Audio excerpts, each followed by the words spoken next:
पणानं मुद्देसूद वाचणं काय असतं, मांडणी करणं काय असतं, हे अनेक लेखकांना घडवणारा हा माणूस आहे. त्यामुळं सचिन दादा एनएससीच्या दिंडीत तुमचं स्वागत आहे. खरं तर दोस्तांनो, जवळपास दिनेश सर आम्हाला सिनियर आहेत. फक्त बाकी 2 वर्षानंतर आम्ही दिंडीमध्ये आलो आणि गेल्या वर्षीपर्यंत पूर्ण वेळ दिंडीमध्ये मी चाललो. राष्ट्रीय सेवा योजनेची दिंडी आणि इतर दिंड्यांमध्ये बराचसा फरक आहे. पहिल्यांदा वारीची परंपरा आपण समजून घेऊ आणि मग आपली दिंडी काय आहे ते नेमकेपणाने समजून घेऊ. किती लोकांनी वारकऱ्यांना विचारलं की वारी कधी सुरू झाली किंवा वारकऱ्यांमधून तुम्हाला काय कळालंय याचा आधी थोडासा दांडोळा घेऊ आणि मग पुढे जाऊ. किती लोकांनी विचारलं तुम्ही वारी किती वर्ष झालं करता किंवा पंढरपूरची वारी कधी सुरू झाली, असं तुम्हाला मिळालेली उत्तर काय आहे? हा सांगा. कुणी सुरू केली वारी? माऊलींचा स्वतंत्र पालखी सोहळा हा हैबत बाबांनी सुरू केला. पण मग संतांची पालखी कधीपासून सुरू झाली? संतांचे पालखी सोहळे सुरू करण्याचं श्रेय कुणाला जातं? किंवा पंढरपूरची वारी ही संतांच्या पालखी सोहळ्यानंतर सुरू झाली का? तर वारीच्या संदर्भात असं सांगितलं जातं की वारी ही संतांच्या आधीही चालत होती. म्हणजे संत तुकोबारायांचे मूळ पुरुष विश्वंभर बाबा हे सुद्धा वारीमध्ये होते आणि ते ज्ञानोबारायांच्या समकालीन होते असं म्हणतात. तर विश्वंभर बाबाच्या आधी सुद्धा वारी होती का? तर वारी होती. पंढरपूर होतं का? तर पंढरपूर होतं. पण मग संतांचे पालखी सोहळे सुरू झाले म्हणजे नेमकं काय झालं? तर जगद्गुरु तुकोबारायांचे चिरंजीव नारायण महाराज यांनी तुकोबारायांचा पालखी सोहळा सुरू केला. ते तुकोबारायांच्या पादुका घेऊन आळंदीला यायचे, आळंदीला माऊलींच्या पादुका घ्यायचे आणि पंढरपूरकडे चालत निघायचे.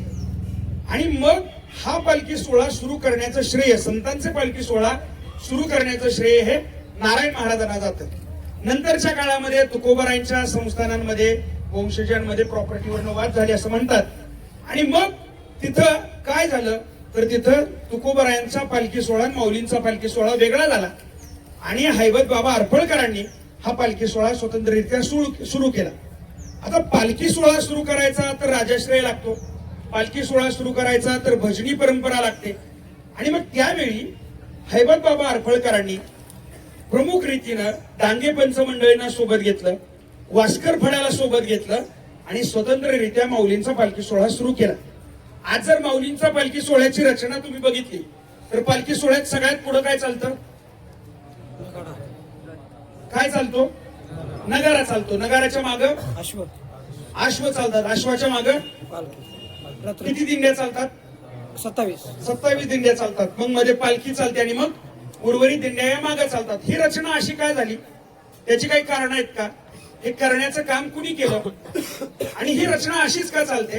तर असं सांगितलं जातं की माऊलींचा पालखी सोहळा हा राजाश्रयानं चालू झाला. नंतरच्या काळामध्ये अंकलीचे शितोळे सरकार हे जे कर्नाटकात आहेत त्या शितोळे सरकारांचा राजाश्रय पालखी सोहळ्याला लाभला आणि मग पालखी सोहळा हा त्या राजाच्या आश्रयाखाली चालू लागला. म्हणून माऊलींचा पालखी सोहळा चालताना जर तुम्ही बघितलं तर एखाद्या राजाची मिरवणूक जशी चालते तशा पद्धतीनं पालखी सोहळा चालतो. म्हणून पुढे नगारा चालतो. तो नगारा सांगतो की बाबा राजा आला म्हणजे माऊली आली. मग माऊलींच्या मागे अश्व, अश्वाच्या मागे पालखी, दिंड्या 27. मग पालखी आणि पालखीच्या मागे बाकीच्या दिंड्या चालतात. पूर्वीच्या काळामध्ये काही दिंड्या या अश्वाच्या पुढे चालत होत्या. त्यानंतर बाबा आढावने एक आंदोलन आळंदीमध्ये केलं. त्यानंतर या दिंड्या अश्वाच्या पाठीमागे चालायला लागल्या. मग अशा पद्धतीने ही पालखीची रचना निर्माण झाली. आता तुम्ही बघितलं तर या पालखी सोहळ्यात काही इव्हेंट आहेत. ही इव्हेंट हा शब्द आधुनिक वापरतोय. कोणता इव्हेंट आहे? तर दिवे घाटामध्ये माऊलींबरोबर चालणं हा एक वेगळा आनंद मिळतो. किंवा आज तुम्ही अनुभवणार आहात उभे रिंगण. उभे रिंगण हा एक पालखी सोहळ्यातला महत्वाचा इव्हेंट आहे. किंवा सोलापूर जिल्ह्याच्या वेळी पालखी प्रवेश करते त्यावेळी गोल रिंगणाला सुरुवात होते. सदाशिवनगरचं पहिलं गोल रिंगण होतं. त्यानंतर पुढे गेल्यानंतर माळशिरसच्या पुढे एक गोल रिंगण होतं. त्यानंतर वेळापूरच्या पुढे एक गोल रिंगण होतं आणि शेवटचं गोल रिंगण हे वाखरी या ठिकाणी होतं. मग ही रिंगणाची परंपरा का आली? हे नेमकं काय आहे? तर त्याला आध्यात्मिक अंग हे आता जरी प्राप्त झालं असलं तरी पूर्वीच्या काळी या पालखी सोहळ्यांमध्ये सरदार चालायचे, राजे चालायचे. आणि मग ज्यावेळी सरदार चालायचे, दिवसभर चालून चालून दमायचे, त्यावेळी सरदारकीच्या पद्धतीनं किंवा त्याला असं आपण म्हणूया क्षत्रियाच्या अंगानं काही खेळ त्या काळामध्ये होत राहायचे. मग ते खेळ अश्वावरती आरूढ होऊन ही माणसं खेळायची. मग त्याला उभं रिंगण, गोल रिंगण अशा पद्धतीच्या श्राद्धिक म्हणजे श्रद्धापूर्वक परंपरा पालखी सोहळ्यामध्ये सुरू झाल्या. समाज आरतीला गेलाय तुम्ही? कुठली समाज आरती केली? जेजुरीची समाज आरती केली. तर पालखी सोहळ्याचं आध्यात्मिक लोकशाही अनुभवायची असेल तर समाज आरती हा सगळ्यात चांगला इव्हेंट आहे. म्हणजे तुम्ही जर बघितलं तर समाज आरतीमध्ये गोल उभा राहतात ज्यावेळी सगळे वारकरी, सगळ्या दिंड्या, खास करून पालखीच्या पुढे चालणाऱ्या दिंड्या आणि पालखीच्या मागे चालणाऱ्या काही दिंड्या, या ज्यावेळी गोल करून उभा राहतात आणि चोपदार ज्यावेळी हातामधला चोप वरती करतो, समजा त्यावेळी एखाद्या दिंडीची जर काही अडचण असेल तर ती दिंडी जागेवरती ज्ञानोबा तुकोबा हा जयघोष करत राहते. तुम्ही बघितलंय कुठल्या दिंडीने केलाय का हा जयघोष? तर हा जयघोष केला जातो. आणि मग चोपदाराचा चोप उंच केल्यानंतर असं अपेक्षित असतं की काही अडचण नसेल तर जागेवरती दिंड्या शांत उभ्या राहतात. पण जर ज्ञानोबा तुकोबाचा जयघोष सुरू असेल तर चोपदार तिथं जातो, त्या दिंडीची तक्रार समजून घेतो आणि त्याचं निवारण ह्या आरती झाल्यानंतर लगेच केलं जातं. खास करून विश्वस्तांच्या तंबूमध्ये त्याचं निवारण केलं जातं. म्हणजे कुठल्याही दिंडीला त्याची स्वतःची तक्रार मांडण्याची परंपरा ही समाज आरतीमध्ये आहे. आणि इतकी सुंदर परंपरा तुम्हाला कुठेही दिसत नाही. आपली ही दिंडी एके वर्षी असं म्हणतात की आपल्याही दिंडीनं समाज आरतीमध्ये एकदा तक्रार मांडली होती आणि ज्ञानोबा तुकोबाचा जयघोष करत आपली दिंडी उभी होती आणि चोपदार आपल्याकडे आले. राजाभाऊ चोपदार त्यावेळी होते, आता बाळासाहेब चोपदार आहेत. तर राजाभाऊ चोपदारांनी विचारलं तुमची अडचण काय? तर आमची काही गोष्ट हरवली आहे म्हणे वारीत. तर कोणती? तर त्यावेळी मला वाटतं चाकणे सर दिंडीला प्रमुख होते आणि मग चाकणे सर म्हणले काही नाही, आमच्या वारीतली स्वच्छता हरवली आहे आणि ती आमची मुख्यतः तक्रार आहे. आणि मग त्यावेळी अशी कुठं काही तक्रार असते का वगैरे वगैरे झालं होतं. पण तक्रार मांडण्याची जी काही लोकशाही परंपरा आहे ती मात्र तुम्हाला समाज आरतीमध्ये प्रामुख्यानं दिसून येते आणि ती आज तागायत त्याच पद्धतीनं चालू आहे. काही परंपरा यात जरी तुम्हाला अडचणीच्या वाटत असली तरी काही परंपरा ह्या जाणीवपूर्वक तयार केलेल्या परंपरा आहेत आणि त्या सगळ्या वारकऱ्यांसाठी फायदेशीर ठरताना दिसतात. तुम्ही वेळापूर जवळ गेल्यानंतर एक धावा नावाची परंपरा आहे, थोडासा चढ आहे आणि चढावरून सगळ्या पालख्या, सगळ्या दिंड्या या तिथून धावत सुटतात. काय आहे हे धावा?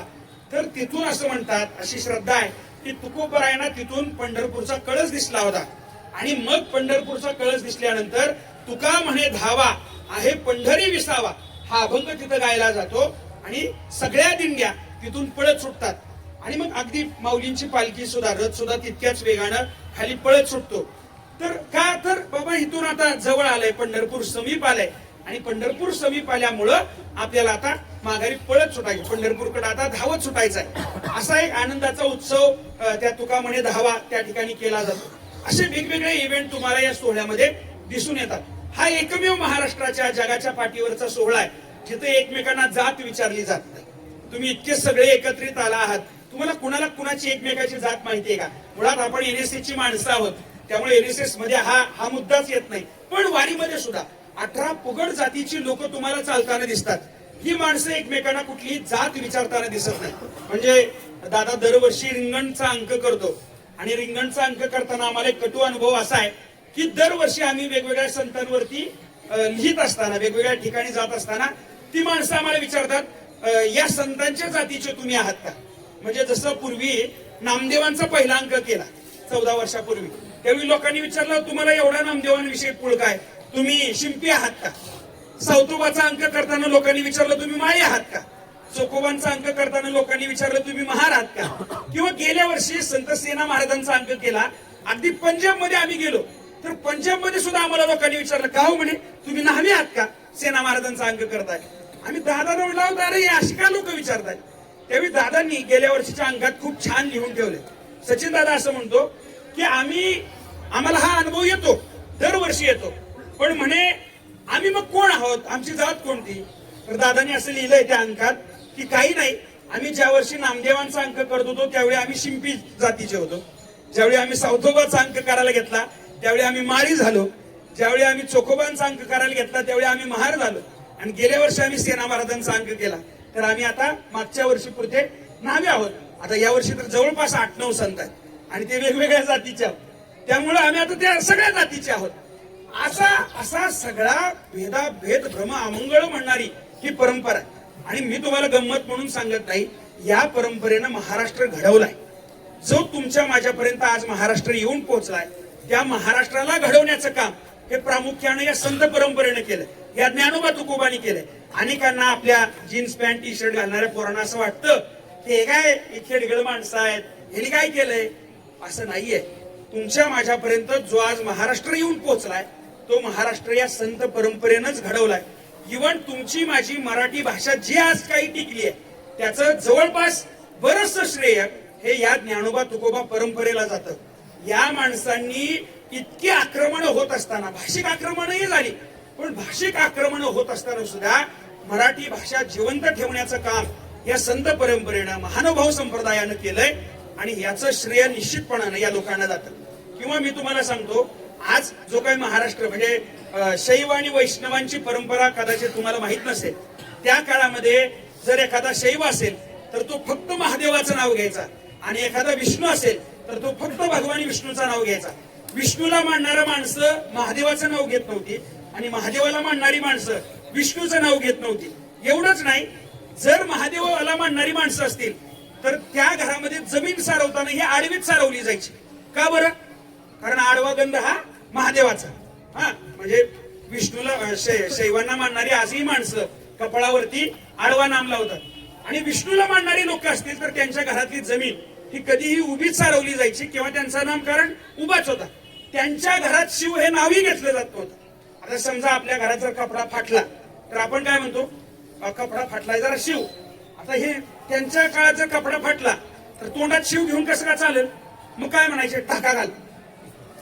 आणि मी तुम्हाला सांगतो, याच्यावरनं हजारो माणसं त्या काळात कापली गेली जात होती की तुझा महादेव मोठा का आमचा विष्णू मोठा. त्या काळात या वारकरी परंपरेनं शैव आणि वैष्णवांचं एकत्रित असलेलं रूप कोण आहे? तर तो आमचा विठोबा आहे, तो आमचा पांडुरंग आहे, असं म्हणत शैव आणि वैष्णवांना एकत्रित करण्याचं काम या परंपरेनं त्या काळामध्ये केलं. या परंपरेत मी म्हणून म्हणालो, एका जातीचा माणूस जन्माला नाही आला, वेगवेगळ्या जातीची माणसं जन्माला आली, वेगवेगळ्या धर्माची माणसं जन्माला आली. संत शेख महम्मद बाबा श्रीगोंद्याचे, जर तुम्ही अहिल्यानगर जिल्ह्यामध्ये असाल तर श्रीगोंद्याचे संत शेख महम्मद बाबा होऊन गेले. किंवा तुकोबारांचे त्या काळातले एक महत्वाचे मित्र होते अनगडशाह फकीर बाबा, हे त्या काळात होऊन गेले. किंवा आजही माऊलींचा मुक्काम ज्यावेळी तोंडल्या बोंडलेला असतो त्यावेळी माऊलींच्या अश्वांना चारा घालण्याचा मान आजही एका मुस्लिम कुटुंबाला. अशी अनेक धर्माची, अनेक जातीची माणसं ही या पालखी, या संत परंपरेत निर्माण झाली, आणि त्यांनी ही परंपरा जिवंत ठेवली, वाढवली. ती संस्कृती या माणसांनी, सर्व समावेशक संस्कृती त्या माणसांनी तुमच्या माझ्यापर्यंत आणून पोहोचवली आहे. आणि म्हणून तुमच्या माझ्या महाराष्ट्राला घडवण्याचं काम या परंपरेने केलंय. आणखी एक मुद्दा, पण आज मात्र आपला महाराष्ट्र थोडासा आजारी असलेला आपल्याला दिसतो. सचिन दादांनी त्याला खूप छान टायटल दिले, महाराष्ट्र आजारी आहे. आणि हा महाराष्ट्र आजारी कसा आहे? तर तो आता एकमेकांच्या जातीच्या विरोधात बोलायला लागला आहे, तो एकमेकांच्या माणसांच्या कटुतेवरती बोलायला लागलाय. मग हा जर महाराष्ट्र आज आजारी असेल, तर आजारी असलेल्या महाराष्ट्राला नीट करायचं असेल तर काय करावं लागेल? काही नाही, तुमच्या माझ्या सगळ्यांची सर्वसमावेशक नाळ, मानवतेची नाळ ही कुठं जोडली गेली आहे?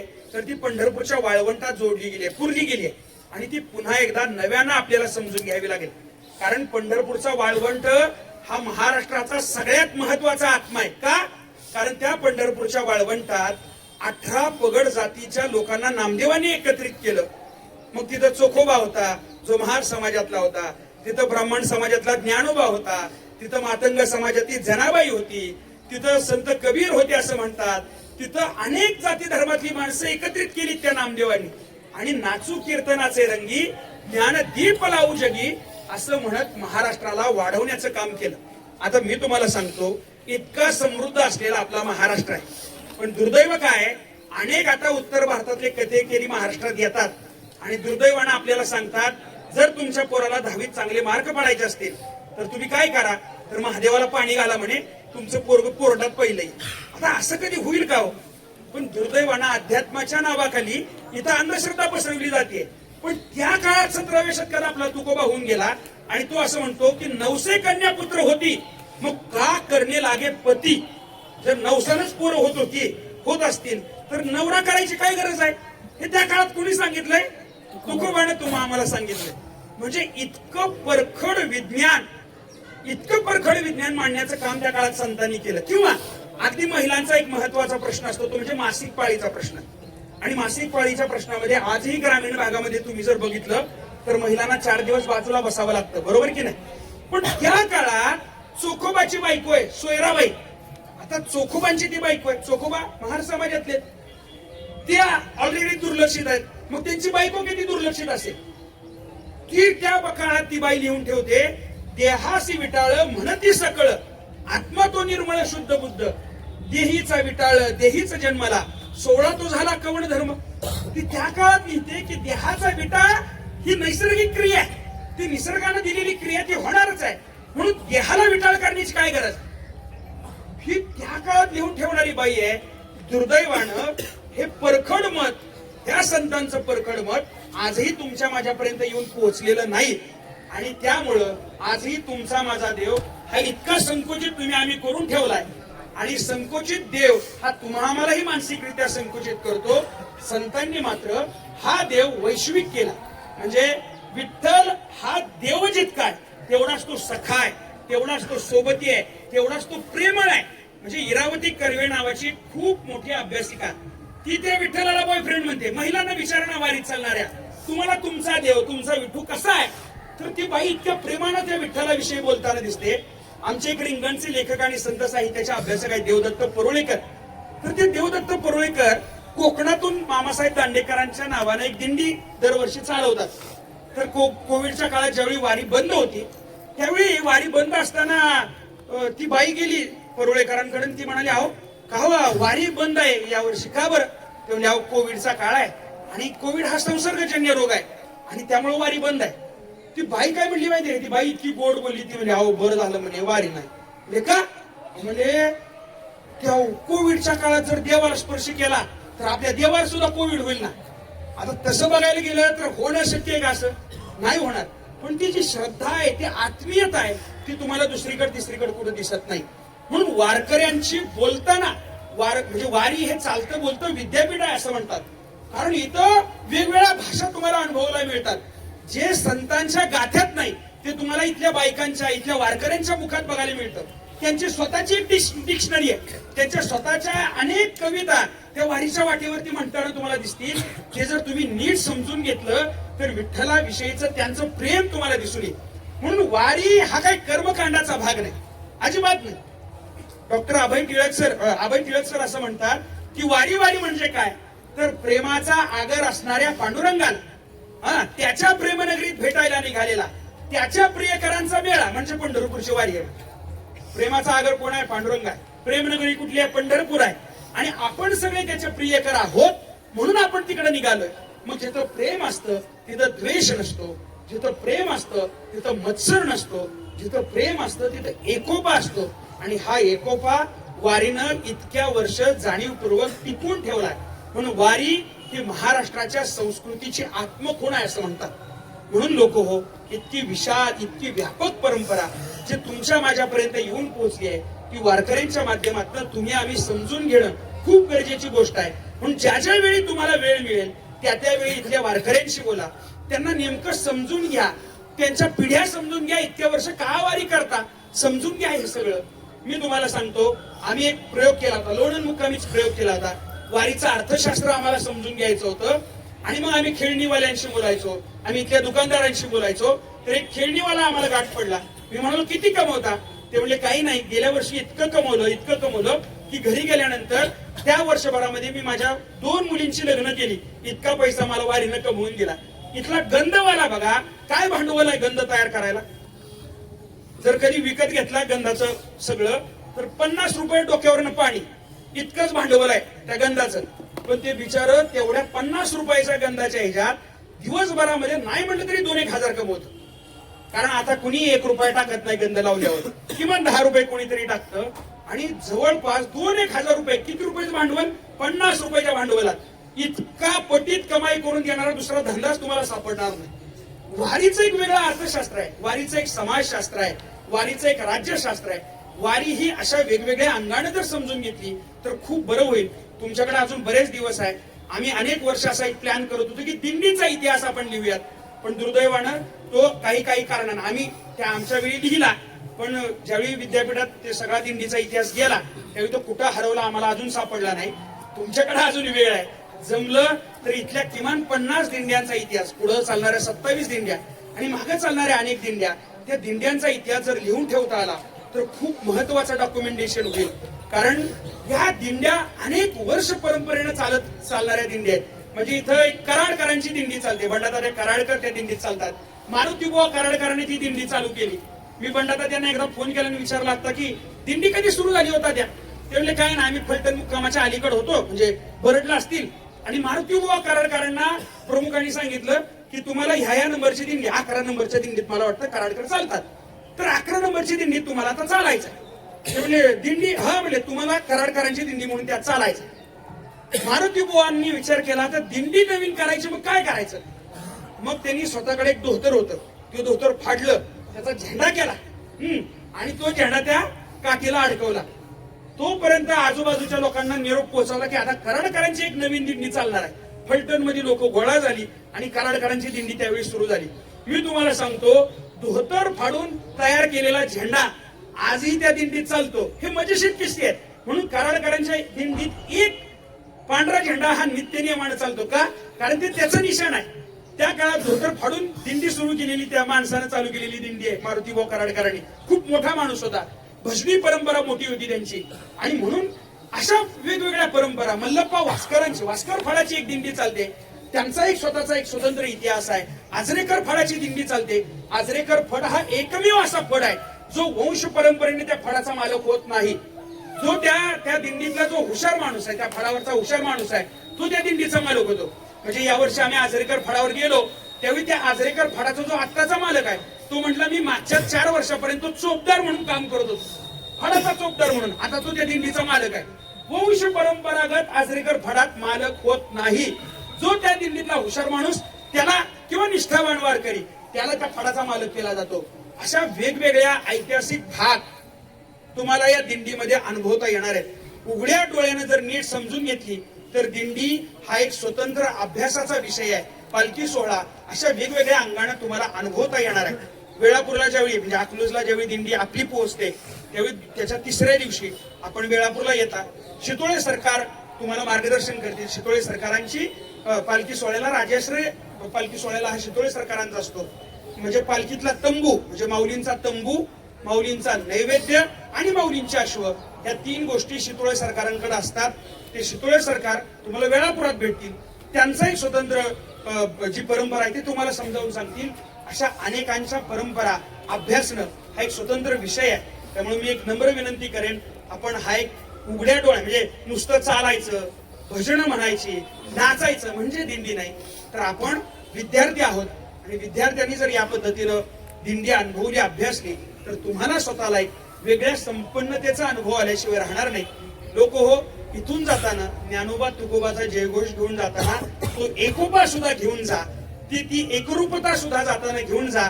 माणसांमध्ये भेद न करणारी इतकी महत्वाची परंपरा जगाच्या पाठीवरती तुम्हाला दिसत नाही. म्हणून ही परंपरा घेऊन जा. उभ्या भारताला घडवण्याचं काम तुमच्या माझ्या महाराष्ट्रानं केलंय.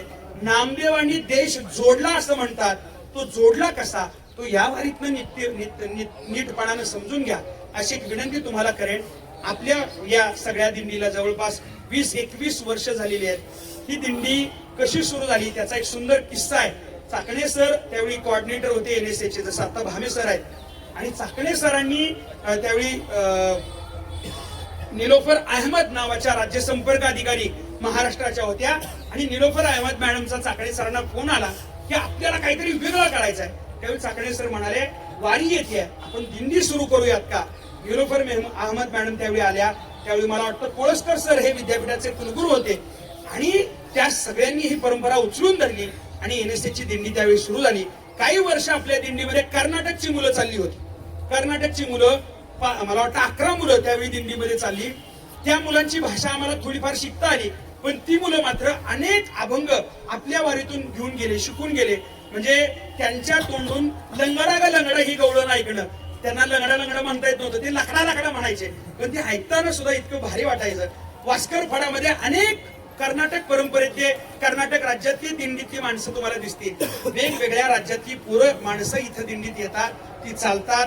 त्यांचा नेमकेपणानं त्यांचे संस्कार, संस्कृती, परंपरा समजून घेण्याचा प्रयत्न करा, अशी एक विनंती या निमित्तानं करेल. एवढंच बोलतो. बोलण्याची संधी दिली त्याबद्दल मनापासून धन्यवाद.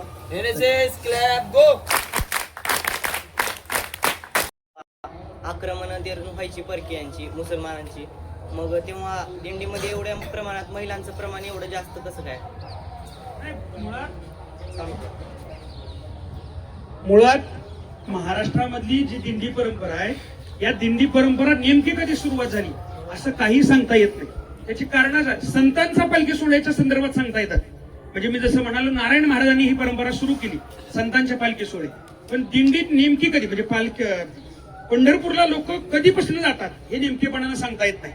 काय आहे, पंढरपूरचा विठोबा हा कसा आला, तर संतांचे अभंग सांगतात की जेव्हा नव्हते चराचर तेव्हा होते पंढरपूर.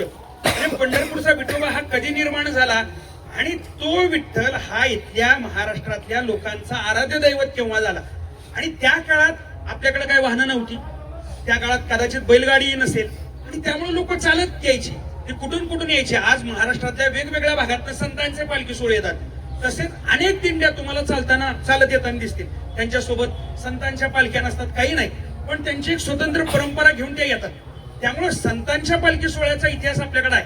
पण पंढरपूरला लोक कधीपासून जायला लागली हे नेमकेपणाने सांगता येत नाही. म्हणून मी मगाशी म्हणालो की तुकोबरायांचे मूळ पुरुष विश्वंभर बाबा, जे ज्ञानदेवांच्या समकालीन आहेत, ते सुद्धा वारी करत होते असा इतिहास आहे. आणि ज्ञानदेवांच्या आधी सुद्धा लोक पंढरपूरला येत होती असं सांगितलं जातं. आणि परकीय आक्रमणांची जे काळ आहे, परकीय आक्रमण म्हणजे काय, तर बाबा ते हातात तलवार घेऊनच उभे असायचे, वाटेत भेटतील त्यांना मारत सुटायचे. असं नाही. ही जी या काळातले जे सगळे सल्तनती होत्या, त्याच्यामध्ये तुमचे मायबाप, माझे मायबापांपैकी कोणतरी असणारच. कारण ती काही फक्त मुसलमानांचीच सैन्य होतं अशातला काही भाग नाही, त्याच्यात सगळे जण होते. हा, त्याच्यामुळे ती काय, जेव्हा आक्रमण व्हायची, प्रत्यक्षात युद्ध व्हायची, तेव्हा त्या गोष्टी व्हायच्या. ते आता आपल्याला जो पालखीचा इतिहास माहिती आहे, त्याच्यानंतरही मुसलमानांचं राज्य होतच ना अनेक भागांमध्ये. म्हणजे निजामाचं राज्य तर आता 47 सालापर्यंत होतं, तर तिथपर्यंत वाऱ्या येतच होत्या अनेक ठिकाणी. तर मुस्लिम राज्यकर्त्यांनी या वेगवेगळ्या ज्या पालख्या आणि वेगवेगळे जे मठ आहेत, त्यांना उदार राजाश्रय दिल्याचेही आपल्या वारकरी मठांना असे उल्लेख आपल्याला सापडतात. आणि या वारीमध्ये अनेक मुसलमानी सामील होत होते. त्याच्यामुळे त्यांनाही काही त्याच्याबद्दल काही फार राग द्वेष असेल राज्यकर्त्यांना, अशातला काही भाग.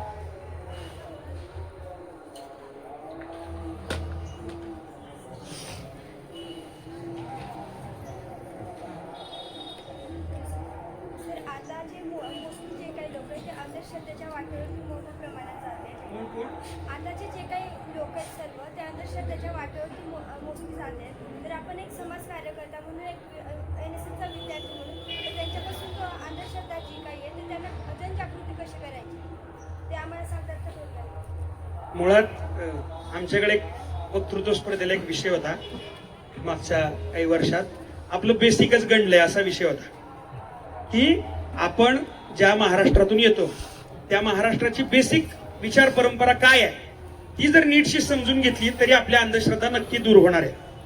दुर्दैव काय आहे, आपल्या मनात सगळ्यांच्याच, म्हणजे अलीकडच्या बऱ्यापैकी शिकलेल्या लेकांच्याही मनात भीती आहे.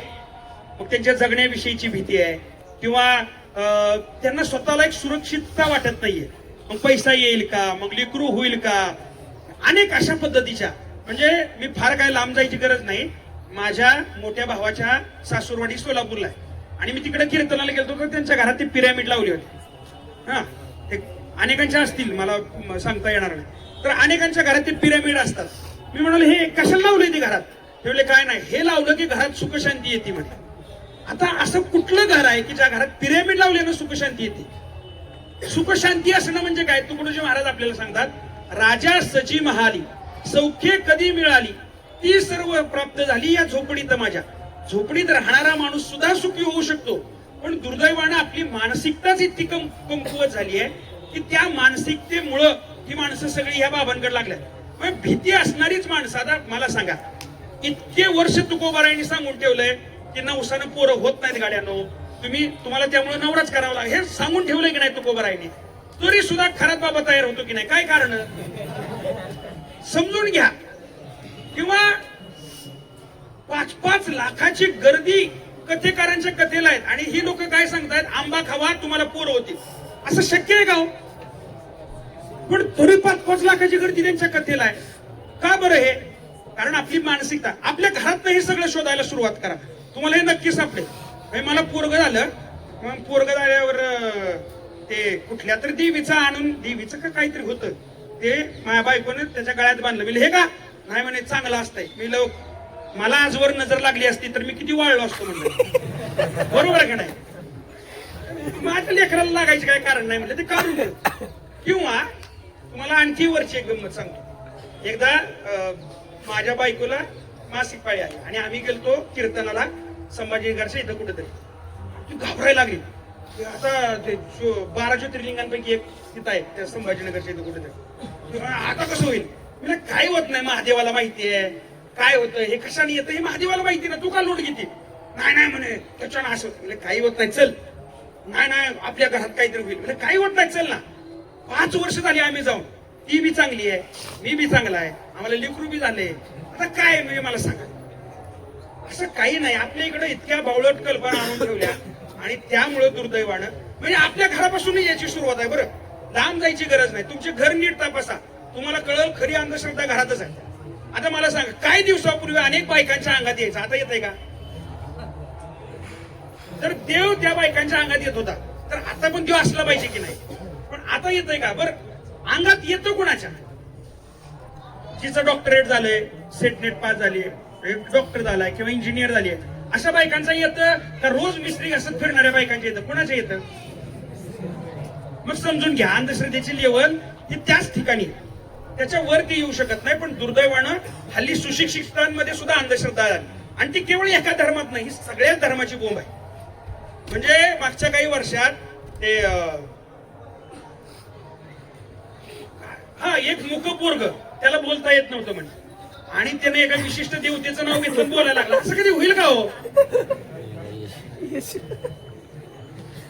जन्मजातच जी पोरग मुक आहे ती आयुष्यात कधी बोललंच नाही. वयाच्या 12व्या वर्षी त्या बाबानं डोक्यावर हात ठेवला आणि ती बोलायला लागला. असं होतं का हो कधी? बाजारीकरण इतकं झालंय, म्हणजे बाबा लोकांनी स्वतःच्या जाहिराती इतक्या डेव्हलप केलेत की काय करणार. आणि या जाहिरातीचे बळी हे तुम्ही आम्ही सगळे पडलेलो आहोत. इतक्या वर्षात स्वामी समर्थांचं अस्तित्व तुम्हाला दिसत नव्हतं, हल्ली स्वामी समर्थांशिवाय दुसरं काही चालत नाही. आता हे स्वामी समर्थांच्या तरी मनात असेल का स्वतःच्या? अजिबात नाही. पण लोक स्वामी म्हणे या नावाखाली काय काय स्टेटस ठेवतात हे आपलं आपण जाणतो. इतकं भयानक लेवलला हे सगळं चालू आहे. म्हणजे मुळात देव कुठलेच वाईट नाहीत, त्यांचे भक्त वाईट.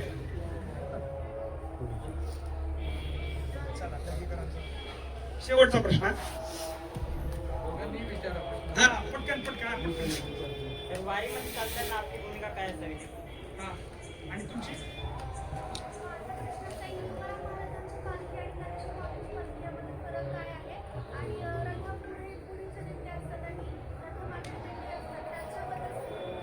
त्यांच्यामध्ये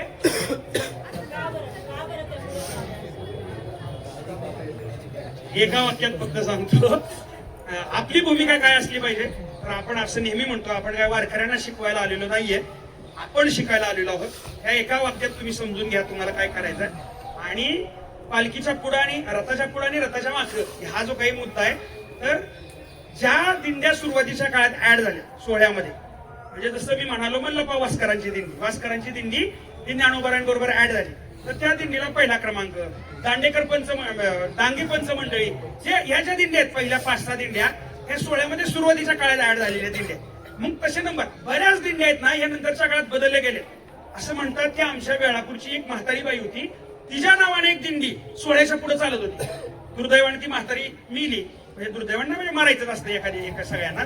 ती मेल्यानंतर तिच्या वारसा हक्काने किंवा त्यांच्या लोकांनी परत दिंडी चालवली नाही, मग ती दिंडी दुसऱ्याला विकली, मग ती दिंडी दुसऱ्याने कोणीतरी घेतली आणि ते चालायला लागली. म्हणजे जी लोक सुरुवातीच्या काळात दिंडीत आली ती लोक पुढे चालली, काही लोक मागे चालली, असं म्हणजे त्याला काय म्हणून फक्त परंपरा ज्यांच्या जुन्या आहेत त्या लोकांना मानाच्या दिंडीचा म्हणजे दिंडी ही मानाची मानली जाते, कारण अनेक वर्षांची परंपरा त्या सगळ्यांच्या दिंड्यात. भेटूयात नंतर, आम्हाला आता जायचं आहे. धन्यवाद.